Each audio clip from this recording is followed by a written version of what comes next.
Welcome back to Full House Games. You're joining us for the finals of the Tuesday event.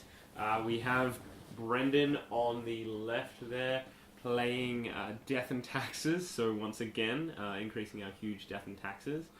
We're about to see some scissors, paper, rock, lobster action going on here, and his opponent for this matchup is Michael Smith, running 12 post. I believe a favourite deck of yours? Absolutely. I love 12 post. And after watching the Big Legacy event and Eddie's mono green 12 mono green 12 post, Yep. which is really nice, I'm really keen to get back and take a look at some of the other variations of 12 post. And I believe this is the two color 12 post that Michael is running. I like how it sits somewhere on the line between fair and unfair. We were discussing that earlier. And I wonder how that plays out for DNT. I think Thalia is usually something that's quite bad for the unfair matchups. Yep.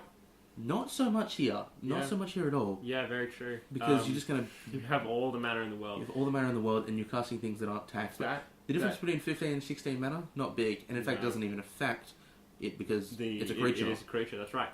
The things that it does affect, however, is... the Wasteland Rishadan ports. The Wasteland and Rishadan ports are really a bad matchup here, which is why I believe there's a couple of Pithing Needles in the sideboard. Name Caracas as well. Maybe in the main board. No, you don't want to name Caracas because it's part of your infinite combo, and it really only hits your Eldrazi. Oh, really? They run... Cloud... Okay, sweet. You run a Caracas yourself because you can go, I cast Emrakul, I take infinite turns. Right, yeah, that works. Oh, the Cloud Post is fully altered. That's lovely. That is a really nice Cloud Post, actually. I'm going to have to get onto his altar guy. Very pretty. Turn 1, Stoneforge Mystic is going to bring out a Batterskull. We do see a Rishadan port there, which could be quite dangerous for Mr. Michael. You just sort of make him tap it at inopportune times to be able to mess with him a little bit. What you want here is Pithing Needle main board, naming Stoneforge Mystic, I would imagine. It depends what he's got. If he's got, there's some arguments for this. You could be naming Stoneforge. You could be naming Wasteland. Wasteland's probably the pick. Yeah, maybe. What you probably want here is Wasteland because I think you've set up well with your double post. Yeah. And especially into that expedition map, because it's going to be, I'll Rishadan port one of your posts. In response, I'll fetch either another post if I need that, or I'll fetch some of the green mana that I'm missing here. And Batterskull next turn is not really going to hurt 12 posts at this point.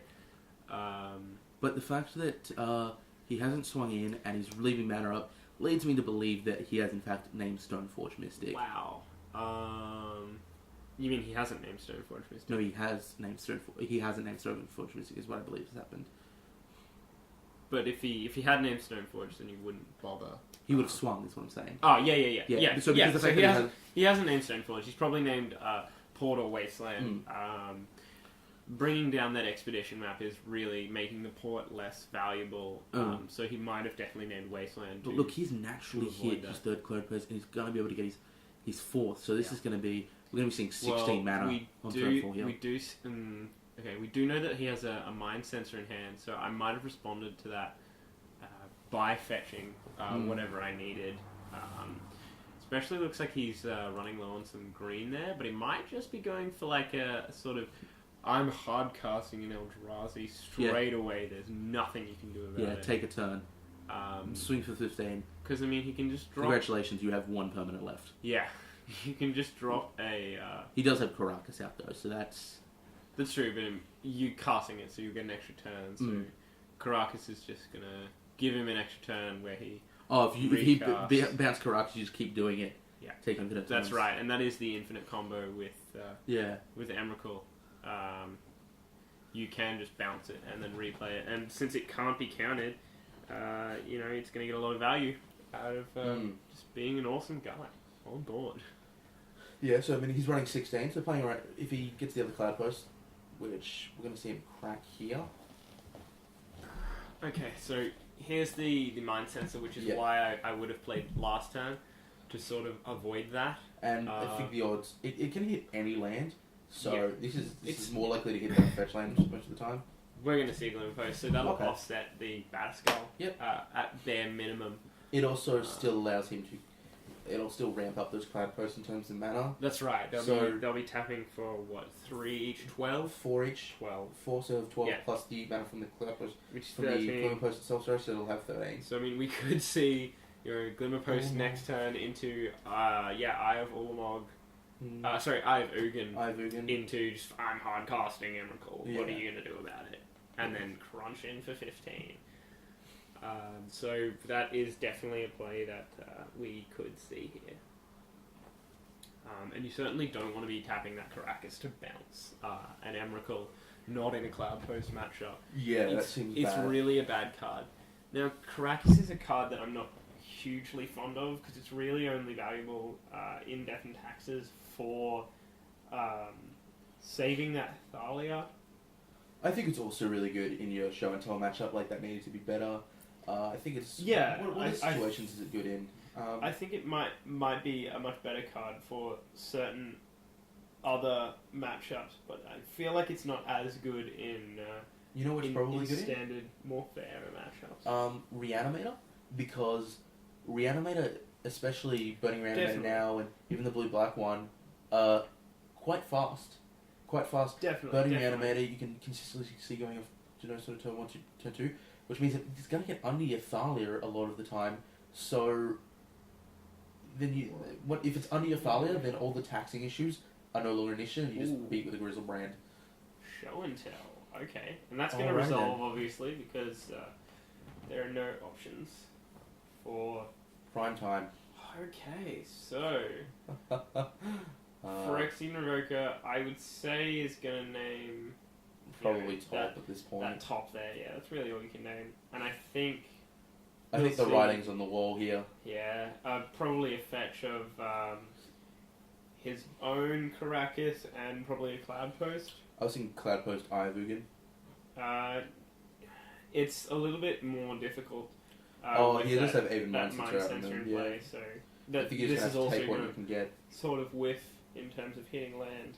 But that's what you would really try and go for there. So if he has a... There it is, there's a Caracas. Caracas, nice. So that's a really good setup for something that you really want, which is the ability to bounce your Emrakul multiple times and laugh as your opponent cannot counter it.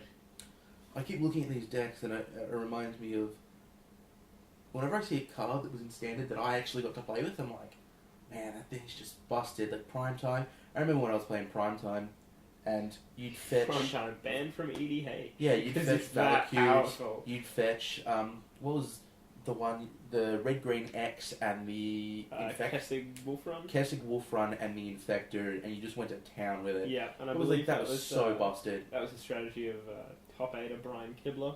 Yeah. When he ran that fantastic play where he turned one of his on and then used Galvanic Blast 3 times. Triple against Finkel. That That's was a great matchup. Fantastic to watch. Actually, I wouldn't mind. We'll link that in the comments, that matchup, because that's a fantastic one. I think every Magic player should see. Have you seen the video that's based on that? No. There was a meme a couple of years back where there was this scene with Hitler. Yep. You remember that meme? That overdubbed his voice? Yeah. Yeah, and what someone did is they overdubbed his voice with the subtitles, and it was someone coming in and telling him that Kibler had beaten Finkel in the finals. It is absolutely hilarious. I'll link it myself. It's fantastic. So we see an even Mind Sensor flowing over the top here. Mum giving that germ token, presumably protection from green. Mm. Yeah, I mean, it's 4 life for you and 7 damage. I mean, it makes that Primeval. Is that finally the Thalia that we're seeing? Yeah, it is. Yeah. Quite. Yeah, it is. Yeah, it certainly is. So, we might see some plays along the lines of... No, that has trample. Oh, God.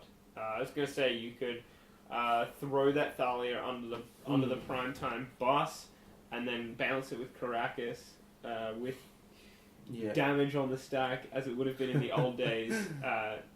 Basically, before damage is dealt. But, what I think you actually do here is you have 5 mana, so you equip Batterskull to Thalia and laugh. Yeah, that's really strong. That'll get through that prime time there. And I mean, prime time largely negated by that Aven Mind Sensor. Ooh, is this repeal? Repeal. Yes, it is. So I think. Okay. You repeal the Batterskull here? No, you don't repeal Batterskull. Repealing. Oh, okay, yeah, repealing the Mind Sensor. Repeal the Mind Sensor, swing in, get the exact lands you want. Righto. And I think bouncing the Thalia, yeah, because he can't hit Emrakul yet, and even if you hit the Emrakul, then you can always just, sort of play it. You will get the extra turn by casting it, so man, this deck is no fun. issues there. Cloud Post is certainly a fun deck. So we're seeing Mind Sensor back in hand.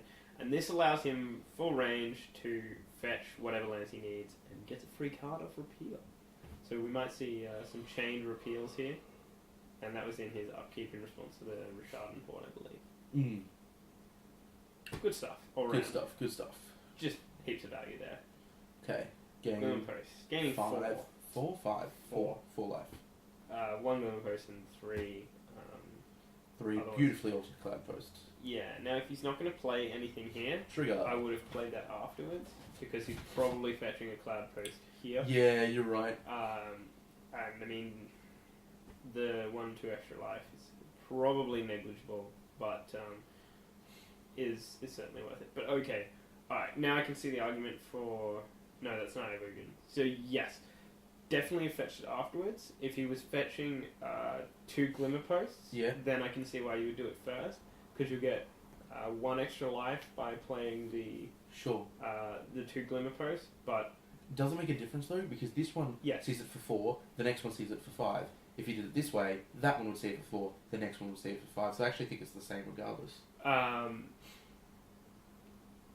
Correct, but if you were fetching some extra Cloud Posts, you would do it the other way around. Okay. If you were fetching 2 Glimmer Posts, then you would do it the way he's done it here. Okay. So the reason you would fetch, you would play Don't it they first. enter at the same time though? Correct, but if you played it first and then fetched 2 Glimmer Posts, you'd have Glimmer Post number 1 and Glimmer Post number 2. You'd have Glimmer Post number 1, which is the one he played for 4. Yep. But then you'd have 2 for 6 each, as opposed to 2 for 5 each and then 1 for 6. Man, land into the battlefield triggers. There's a lot of math behind Cloud Post as a deck, and it's really important to know exactly what's going on. A modern tournament yesterday, and there were maybe, of 30 decks, there were like 5 Rogue Scapeshift decks. Oh wow. So I'm a little bit tired of land math right now. There's so many things, just like, okay, how many are you fetching? Okay, well I tech edge this one. That doesn't work, call a judge. Man, there were a lot of awkward judge calls with Scapeshift yesterday.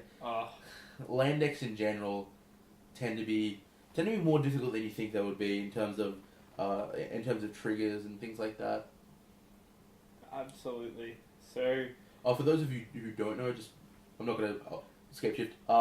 If they Scapeshift and they hit the 5 mountains in the Valakut, you can, and they've got a prismatic. Okay, let's pretend they don't have prismatic omen. If you hit 6 mountains Valakut, they kill you, right? But if you tech edge the mountain, like a stomping ground or whatever, one shot on the stack, then you don't die. They only bolt you from the Valakut. If you hit the Valakut, then they still all go off. There's like all these different ways that it depends on what you hit as to how much damage you take, and there were a lot of awkward judge calls for that. Sorry, that was a way off topic, but I figured I'd mention it and explain it. Yeah, it's only if they hit 6. Exactly 6, because if they hit 7, you can kill the last one, and I believe that prevents the triggers. Because they no longer have 5. Because it has to trigger and resolve with 5. Yeah, we'll come back to that, but we're seeing... This game is going longer than I thought it would. it's a little bit more difficult with that Aven Mind Sensor in play. This is the way DNT always works, though. You're always just like, well, DNT is done. They're out of it. Phone it in game 2. Then for some reason, you look back at the game 10 minutes later and it's still going and DNT is slightly taking over. Which, I mean, hence the name Death and Taxes. There's the two things you can't avoid. Yeah. So I believe the interaction with Valakut works because... works by tech edging a mountain. Yeah. So then you reduce the total count of mountains. Because they no longer have 5 or more. Yeah. So either way, land's annoying. Yeah, Cloud Post Mafia. Lands have always been the most important part in Magic, and you really want it to always be the most important part. Show and Tell 4? What would he be putting into play here? Has he searched with the Eye of Ugin? I think he has. He definitely has. Okay, so we're seeing... Another prime time. Alrighty. What value are we going to get out of these random 4 lands on top? They trigger separately, so I believe he's got more opportunities to see them. So he'll swing in. No. Well, he'll get the 4 from this. Alright, doesn't have haste, right? Trigger here. Yeah. But the other one will trigger. Oh, for both lands, but I'm saying when both prime times Oh, come in, absolutely. he'll get trigger, And force. hell, we might even see just prime time beatdown. Yeah, man, it's a 6/6 with trample. Let's not forget about that for a moment. Yep. Yeah, there's a crop rotation which would have been nice to draw, but oof. I can't see what's on the end there. Is it just a forest or maybe? I'm not quite sure, but it's another cloud bow. So yeah, those cloud posts attack. Just the 2 on the end. 1, 2, 3, 4. 1, 2, 3, 4, 5, 6, 7. He's got 14 mana. 14 mana there. So if he has an Emrakul in hand, totally castable. 100%. Really? Yep. Eye of Ugin, yes. Yeah, right. And that's what makes Cloud Post such a difficult deck to play against. Like, Armageddon is really what Brendan needs here, but it's a sideboard card, maybe. Yeah. Those are 2 6/6 giants. Yeah, man. You're not and I'm not saying that just because it's humorous. They are, in fact, giant creatures. Yes. And giant powerhouses. Just such power in general. It's insane. I mean, and look, Thalia is a great card, but awkwardly does die to a 6/6 very, very easily. Absolutely. And only stops 1 of that damage. So I think the only real play here is to put that Batterskull on Thalia and just sort of go to town, hope it doesn't get repealed or anything. Yeah. If it gets repealed, you've basically just got time locked in. Yeah. But Michael doesn't have any cards in hand. Maybe 1 card in hand, I think. Yeah. He has 1 card in hand still. But really, Brendan doesn't have a lot on board. I mean, he has the 4/4 Germ and a Thalia, but that's about it. Why is the Eye of Ugin tapped? He did attempt to search. When you have all the mana in the world, you might as well. Okay, so he did attempt to search, and the Aven Mind Sensor ruined his day a little bit. Yeah, absolutely. But it's something you always want to try and do. Because if you get the trigger, then you get the trigger, and you just go off. He looks tapped out, and he's still got 14 mana, so mana's not exactly what he's hurting for today. Yeah, exactly. You're not really expecting to be destroying or repealing that Aven Mind Sensor anytime soon, so why not? Now, playing this JIT is not something I really agree with, I guess. For sure. What's the argument for keeping it in hand, though? Equipping that Batterskull to Thalia. Oh, yeah, of course. Is this not end of turn activation or something? No. Oh, okay. This is I'm playing it in my upkeep. Okay, so to be able to... And in main phase, to be able to attack. And by not using... by not using one of those Stoneforge Mystics, it's going to cost him 1 extra as well. Yeah, because it affects his own Thalia. I honestly think just equipping Batterskull to Thalia and just I think maybe beat not is fantastic. Maybe not Thalia. Maybe even one of the Mind Sensor. Swing over the top, negate the life cost that you get. I think Mind Sensor is probably the play because it's going to be for a lot. Yeah. And we're going to see that here anyway. We're going to see Mind Sensor with a JIT, which is going to be quite powerful. But okay, cool. Right, so maybe he JITs, gets the counters now. Then mindset, then equips afterwards. Neg 15, the Emrakul works, right? Yeah, sure. Theoretically, in theory, it does work. The reality of the situation is if you hit him with an Aven Mind Sensor enough times that you've got 15 GT counters, you're not doing it right. Yeah. Okay, so we're going to untap with all of the mana. The mana is just, he is quite literally all of it. Oh, I think there's a little bit more in his deck. We haven't seen any Vesuvas yet, so... Yeah. That's We haven't seen something the Vesuvas, and he's got another Glimmer Post. Oh, So- really? Wow. Okay. And, yeah, look at that. That's 7 from one Cloud From Post. one Cloud Post. Brendan not hitting any Wastelands here is really going to start hurting him. Yeah. And we've whiffed on the activation for that. If he can get a Candelabra of Tornos in here... I think what I dislike about this, though, is he two can searches top. a turn. Or is Pithing Needle It's named Pithing top? Needle. It's Pithing Needle. Sorry, Revoke it. Revoke it. Just down the end there, but Okay. certainly you would be topping if that wasn't the case. Mm. I mean, top would get you through. Oh, here's a Pithing Needle out. Is there any odds that the Pithing Needle is hit naming Batterskull and that's why he's not equipped? Or is Pithing Needle... Pithing Needle's Possibly. naming Stoneforge, I believe. No, it's not. No. We saw that really We early saw on. I it, don't think yeah. it's... Yeah, so Pithing Needle could be naming Batterskull since he saw that. Yeah. Oh, that- so instead of naming Stoneforge, you just name Batterskull. Because that's... You went and got Batterskull, I believe. Yeah, So... because if he had the prime times in hand, Yeah. then he knows about. I actually like that as a play. That's Whereas nice, very nice. Instead of naming... Because your first thing is... Because we were, at the time, I believe, discussing either naming Stoneforge or naming Wasteland. And we came down on naming Wasteland. Yeah. Because it's what kills your deck.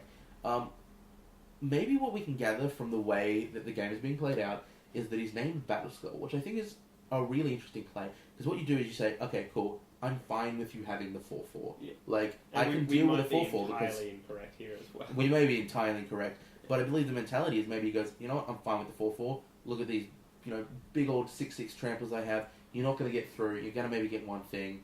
What I want to do is once it's out of your hand, shut it down. Yeah. Because naming Stoneforge Mystic with the Pithing Needle means if you top decks another Stoneforge Mystic, it's just into play. Right. I think.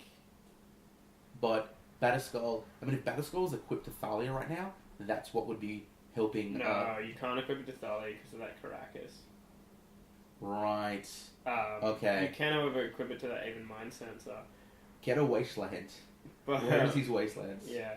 I think.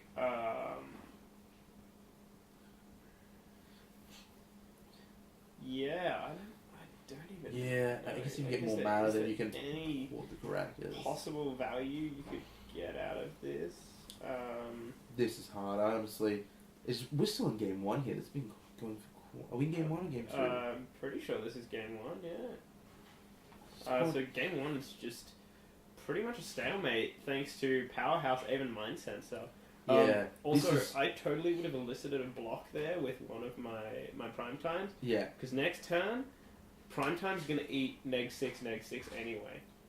Oh, that's what he's building up to, is it? So you could have killed a Germ token as opposed to, getting hit by Sure. nothing. I'm just whiffing with that. So let's see how we go. Man, he has really been leaning on this Aven Mind Sensor. The Aven Mind Sensor is essentially what's got him there today, is what's kept him in the game for so long. Because... Wow, that's 3 activations of Eye of Ugin that we've seen, and that have 3 failures of Eye of Ugin. Yeah. So, a lot of value out of this Aven Mind Sensor, absolutely. It's just been insane. And that's the way Death and Tax functions. Death and Tax has just a lot of silver bullets, and if it gets its correct spells for the matchup, it can just kind of put you in a position like this, where you're chucking down Vesuva to target your Cloud Post to get your, to move you from 40 mana to 48 mana, but you can't actually do I anything. believe that's on Glimmer Post. That's on Glimmer Just to Post? gain some life. You really don't need Cloud Post here. Yeah, that's You what would I'm have to saying. hit consecutive Wastelands for that to be valuable. That's almost like a fog there. But again, that Aven Mind Sensor is going to kill one of these giants next turn. There's nothing you can do about it. And by the way, having 15 counters on a JIT is something that you might actually see in this matchup, just because of how much life you can gain from those Glimmer Pearls. Look at it. It's Right. 1, 2, 3, 4, 5, 6, 7, 8. 8 cards in, like, That is quite a eight number. life per one that you hit. If he manages to kill that Even Mind Sensor, done. We're done here. That's how powerful it is. I think the argument for saying Piercing Needle is naming Batterskull is based on Batterskull could have been equipped to the Mind Sensor by now. Yeah, absolutely. I would agree. So I think what we will probably see here is Batterskull is thrown in front of one of those giants. Maybe you... neg 2. So Yep. they'll trade. Maybe use Mum to bring it down again. Give it and program then, or something. Yeah. And that's really it. Or give it Pro Green and throw 3 Stoneforge Mystics under the other one and give it neg 3. So it's only going to kill one of those Stoneforge Mystics, die itself, and only take 2 damage from that other Prime Time, which is then, Cloud Post doesn't run combat tricks. done in by a lot. I think if you're in DNT's position at this point, you're happy to throw away your board You have Repeal, that's about it. to get rid of those two Yeah, there's two prime times. Because I think you have the capacity to actually do it at this point. Yep, And it's so neg 1, you neg see. 1, so you don't even really have to throw away your board because Yep. you can stop it from killing the Batterskull. So we are seeing that first one, that neg 1 proc green. Okay. I would have liked to see... I'd like to see the Mum other, and the other, the other Stoneforges. 3 Stoneforge Mystics going under the other Along with Mum, choo-choo maybe? train of that giant land searcher. And not Mum, but giving it neg 3 so that it's only going to kill one of your Stoneforges. Die. Mum protects Batterskull. You take 2 life off the trample, gain 4, and he's left with 1 Prime Time. You've gone up 2 life. You then have 1 counter left on your Even Mind Sensor, but it's going to get another 2 this turn. Okay. And be just as valuable if you try something stupid like that again. Like, I don't think that's at all valuable for Michael. I really think Michael needed to have blocked and killed that gem token last turn, or something along those lines. Maybe even just to tap the Mum. If you're DNT and you top deck a Wasteland here, do you hit Caracas or do you hit Eye of Ugin? Because there's an argument for both. Caracas means you can just basically your Thalia is safe. There's a lot of things you can start. If you get there with Eye of Ugin, You doesn't have take to the hit that Eye of Ugin. Yeah. Just the chance that he could hit an Eldrazi off the top 4 cards of his library with that much land in play, it's a joke. Like this, it's not even worth attempting to. Or the cards, he's probably at about half of his library. Yeah, so the odds just get better and better every time, and to have missed it this many times, missed any Eldrazi I think this he's many missed times, four times now. that sounds about right. So this will be the 5th, and if he whiffs here, yeah, it looks like Wow, he's whiffed. The way that he's shaking Mind his hands, Sensor is just it's brutal. getting work done. Yeah, that's. I mean, I think I called this game 15 minutes ago. I think I was sitting here and I said, it's purely academic at this point, and it obviously hasn't been, because that Mind Sensor has really Right. shut him down. With nothing to do with flying, it's just a powerhouse. Yeah, and look, he just packs it up here. Wow, okay. Um, Alright, I probably would have kept going. I think he must have been on lethal to actually... Okay, yeah, that's fair. He was glimmer posting quite aggressively to be able to do that, so maybe he was just on lethal. But I guess there's an argument he shouldn't have conceded. Maybe he had the opportunity to swing in with... Had he already swung that turn? I'm not sure. But here's Because you can something. swing Here's with, something else. If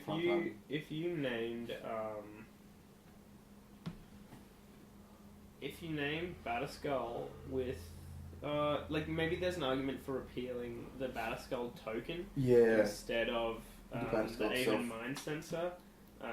While you don't get the lands you need exactly, you could have seen, if it was the case that Batterskull was named, then that could have been completely different game here.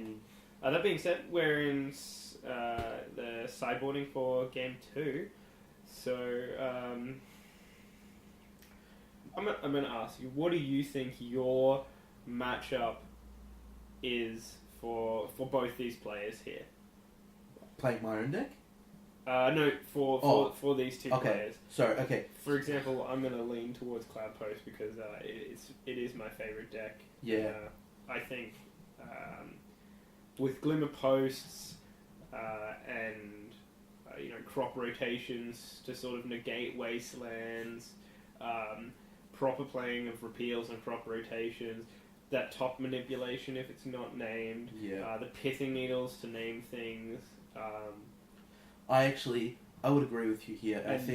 I think Cloud Post's position in terms of like the sitting somewhere on the line between fair and unfair is really what gives it an advantage. I also think it's a less common deck, and DNT is very manipulable. Like, that's not a word.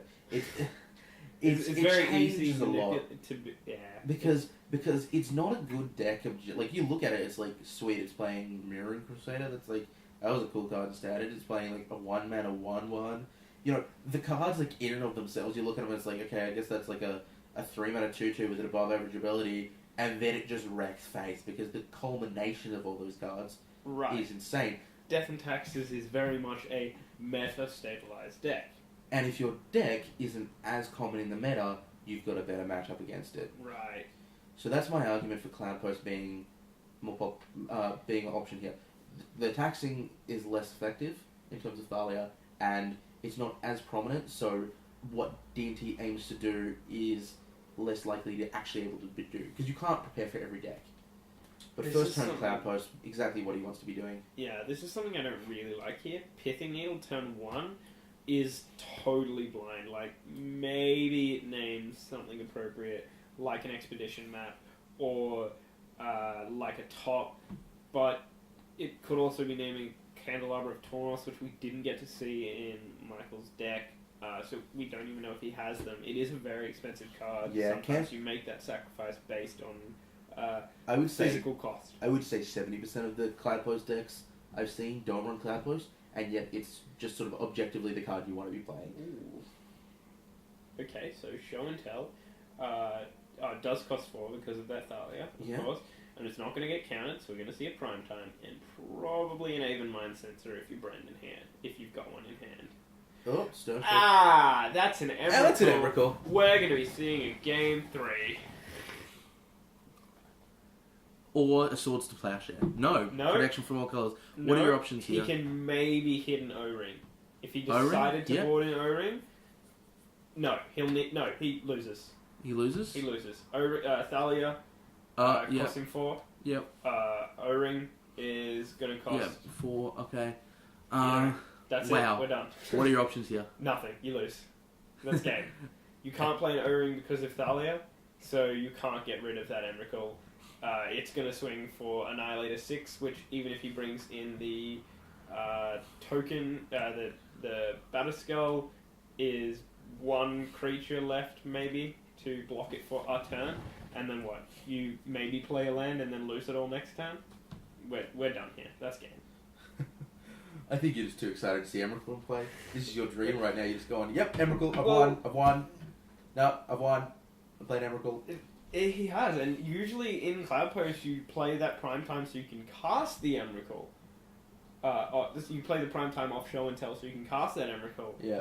But I think maybe just jamming an Emrakul here is what you need to do. That's like, Brendan doesn't really have any outs. Sacrificing 6 creatures leaves him with nothing. 6 permanents leaves him with nothing on board. Probably.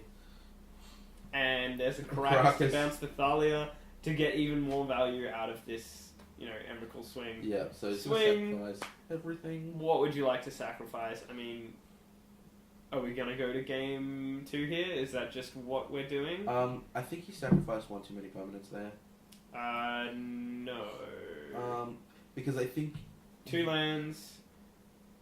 But the Batterskull and the token are separate things, so what you do is you stack the token first. Yeah, that's You can separate them as separate things, I believe. Yeah, you can. So, yeah. Ordinarily, I think it's purely academic once again. That game was over. Absolutely. That's it. We're done here.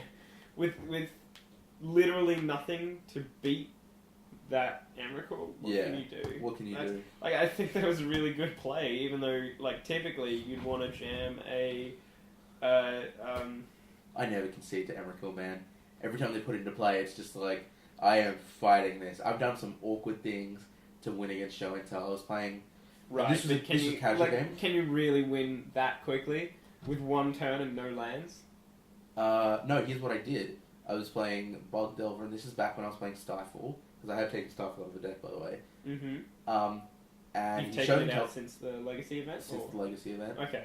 It did get got a lot of value for you in that event. We saw you winning the Storm but match with it and beating Death and Taxes with it a couple times too. Yeah, I actually think it's pretty mediocre in DNT, because even though it has a lot of targets, you never trade it for a full card. You trade it for tempo.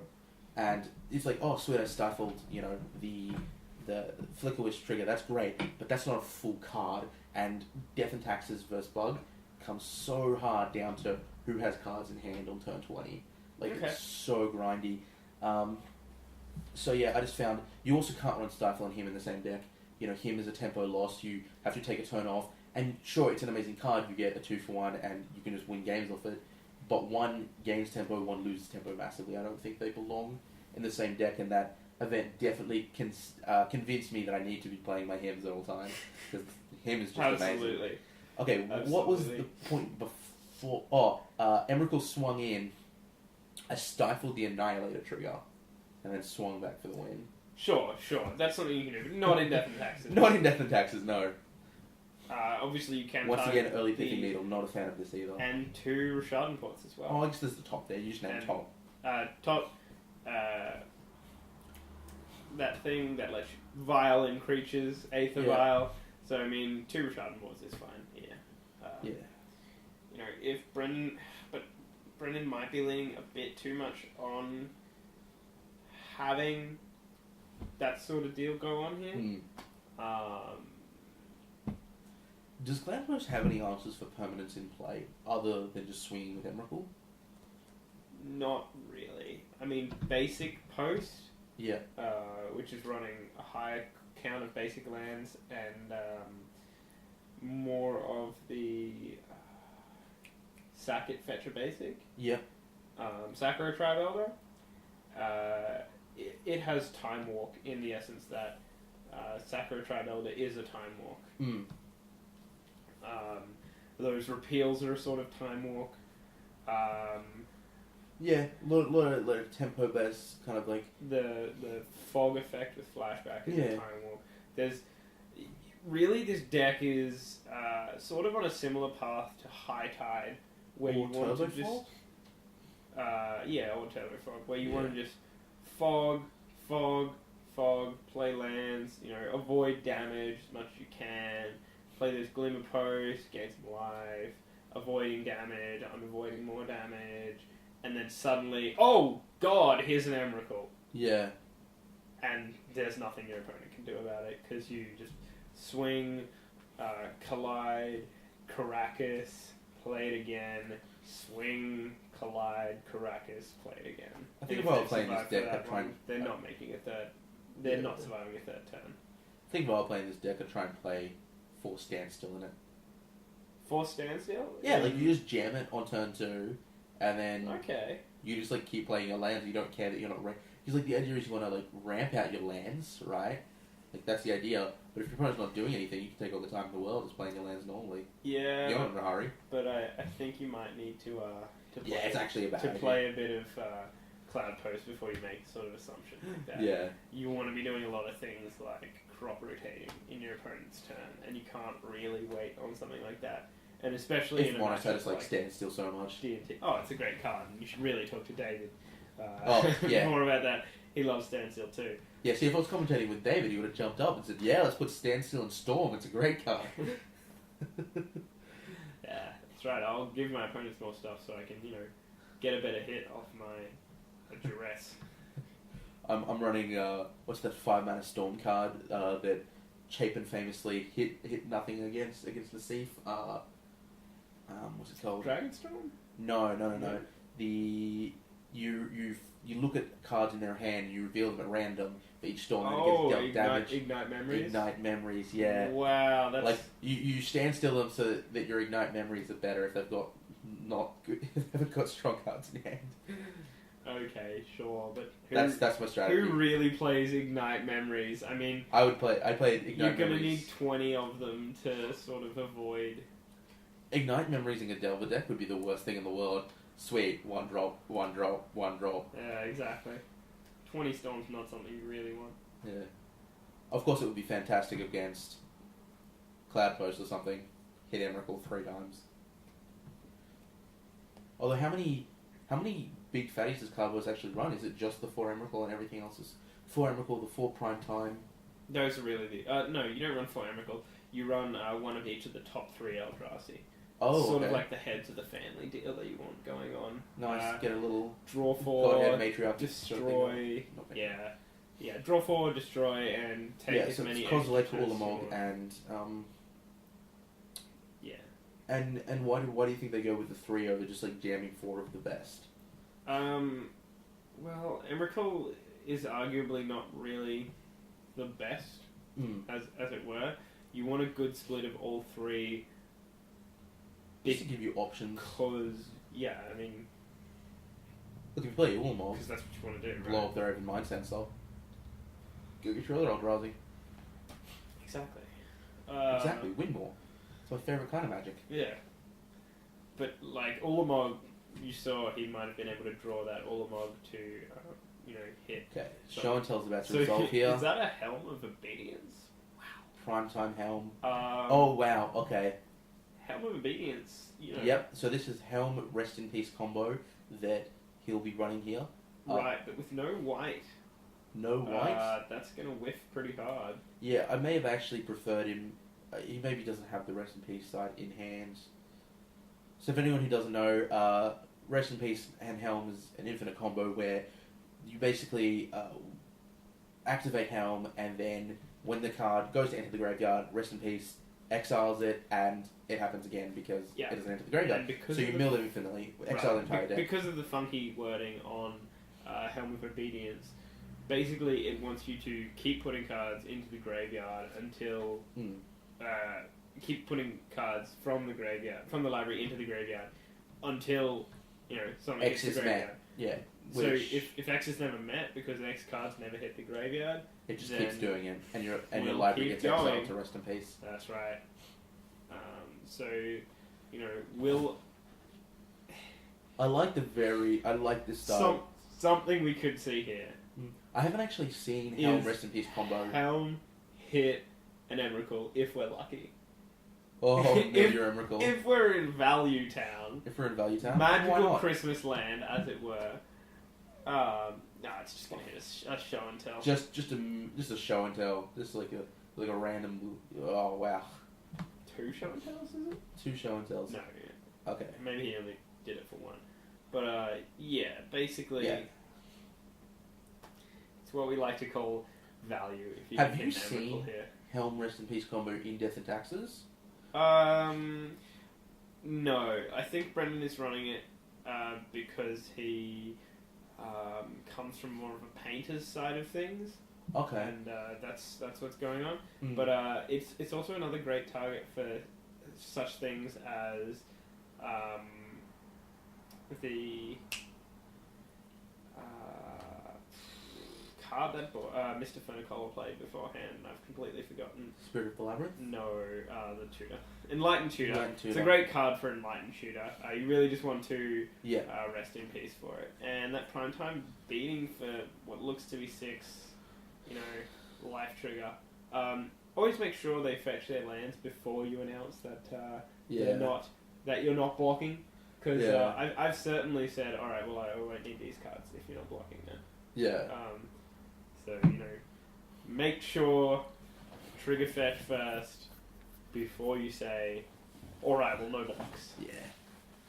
I think I love, one of the things I love about Legacy are just interesting interactions based on the cards, but also based on the rules. There's a lot of assumptions that players who played for a long time make, and you can kind of get them out on it. I was playing at a comp Ariel Legacy tournament. This must have been a month ago. This was, I can't remember where it was. It wasn't in Brisbane. I was out of town, and All right. So what are we looking at? 1, 2, 3, 4, 5, 6. So he's tapped for 2. So that's 7 there to tap that Eye of Ugin. Ugin. No mind sensor out. So this will be the first. I believe this is the first Eye of Ugin activated ability that has actually gone and searched an Eldrazi in this matchup. In this whole matchup, which is pretty disgusting, to be honest. But hey, even Mind Sensor is a fantastic card, and Death and Taxes players, play it in events where people are trying to tutor. Yeah. And back to that, someone played a Vendilion Click, and just played it, and didn't say anything, just said Vendilion Click. Waited there for about 5 seconds. Opponent spilled out his hand, and he says, "Does it resolve?" Okay, trigger on the stack, targeting me. Just wrote down all that information, because he didn't say anything. He didn't say that it was their turn. Yeah, that's absolutely right. And, yep. That's a mistake that you have to be very aware of. So, similar to the Primeval thing, always make sure that everyone does their triggers in order, because it is very relevant. That's not an uncommon thing. Oh, we do see a Candelabra of Tornos there, so playing the full version of Cloudburst. Yeah. Depends on how many Candelabras he has, but this is not the basic Cloudburst that Nick is running. This is more of a I'm running 4 Trops kind of deal, and that is slightly more dangerous because of Wasteland. Yeah, I think it's one of those things where if you're wastelanding their Trops, you're not wastelanding their Cloud Posts. So it's kind of not true. You reckon? You don't think there's more wasteland? Very untrue, because of things like crop rotation being valuable. They can't show and tell if you waste their Trop. They can't repeal if you waste their Are they running basic islands and forests in addition to the 4 tropicals though? Yes, but I think there's 1, maybe 2 basic islands and 3 basic forests at best. So it's a lot lower. Whereas in the basic version that Nick is running, I believe Eddie as well is also running. Eddie's running a mono green 12 post. Oh. So we're cutting blue out entirely, and we've got things like Oracle of Muldiah and some other stuff like Court of Calling. Not Court of Calling. Green Sun Zenith. Yeah. That sort of deal. In the basic one, which is sort of a mixture of this and Eddie's. Yeah. You run about 6 or 7 basics, you just play that turn 1, turn 2, turn 3, turn 4, turn 5, turn 6. Your Vesuvas copy your basics, and that's just so you can go, alright, turn 6, giant, let's go. Yeah. Have we seen a Wasteland from DNT's side yet? Nope.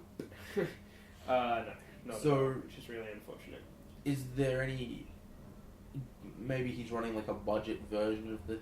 Although he has Caracas, and he has Rashad Port, also very expensive. I can't imagine that he's running a budget version. I think he's actually just not seeing the Wastelands. I think we might...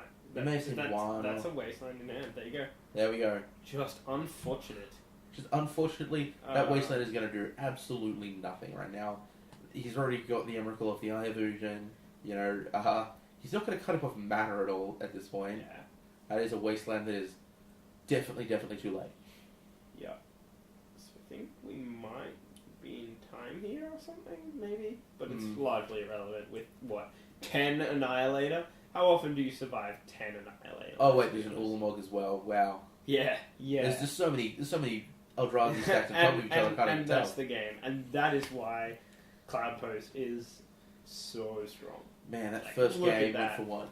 30 minutes, and it was just Aven Mind Sensor, just absolutely shut him down. Powering down. And then I think that estimation that we sort of thought, and we're like, after the first match, we discussed what probability we thought the matchup was, and I think we were correct in the Even Mind sensor being absolutely crucial to the matchup. And Yeah, he didn't have it. definitely. I think he lost because he didn't have Even Mind sensor. He did. Okay, so we just saw Michael go 4-0 there, taking out Death and Taxes with the fantastic Cloud Post, one of my favourite decks, and Once again, up against DNT. yeah, Huge part of the meta. Huge part of the meta. I believe Cloud Post actually represents. I believe there's 3 Cloud Post decks as well.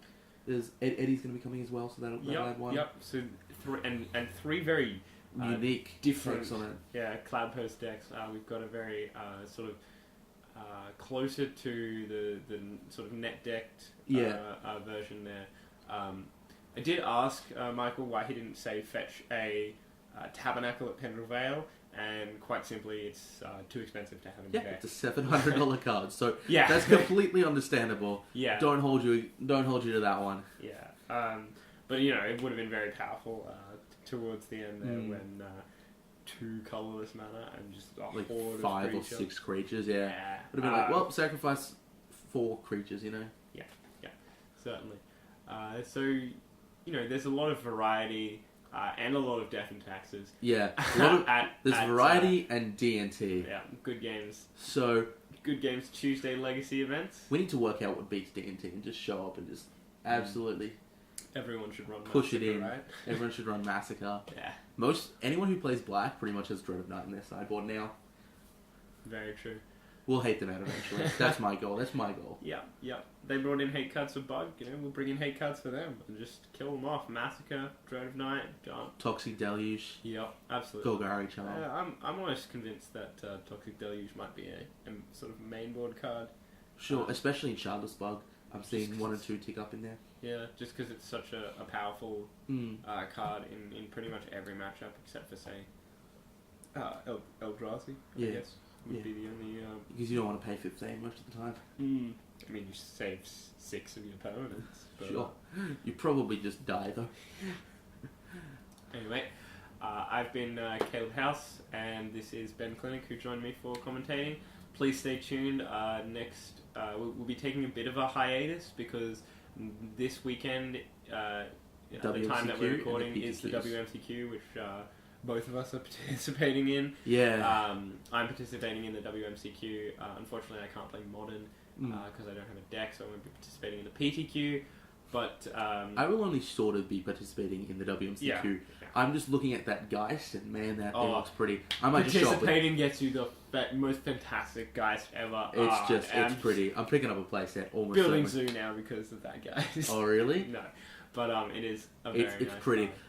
If I can't source a standard deck, I'll probably just show up with 60 basic lands. Yeah, It's gonna be even funnier. Yeah. I get a play set of every shock in standard, so I just have like this crazy expensive mana base. It's like $1,000 deck that doesn't do anything other than play Nice. shocks. Just kill yourself. Yeah. Just to we're, get a Geist. We're done here. We're done. Yeah. I just want my Geist. I got my Geist. Sweet. Shock, shock, shock. Scoop. Have a nice day. Yeah. You trading your Geist? Yeah, basically. Anyway, I'll trade that's you my some Geist. WMCQ experience. I'll let you know that now.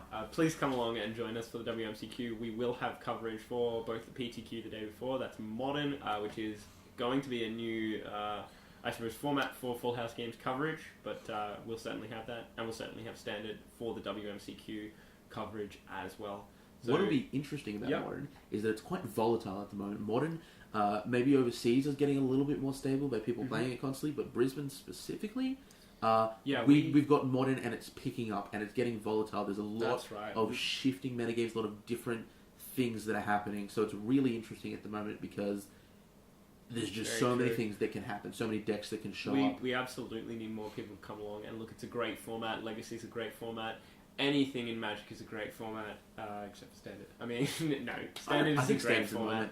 Avacyn Restored Draft. Oh, look, maybe some very mixed bag sealed events. That's probably the worst format you can get there. You don't think mixed bag sealed? I played one. It was actually really nice. I did the Ravnica one where it had original Ravnica and new Ravnica, and you got one from each 6. That was fun. Oh, that's pretty cool. Problem is it was in Japanese. That was awkward. That's a good way to get some judge calls. Yeah, the new cards were easy. The old Ravnica cards were like, oh man, I'm going to have to Google this. Anyway, this has been Caleb and Ben. Please join us for some coverage of the WMCQ and the PTQ here on Full House Games for Magic and more.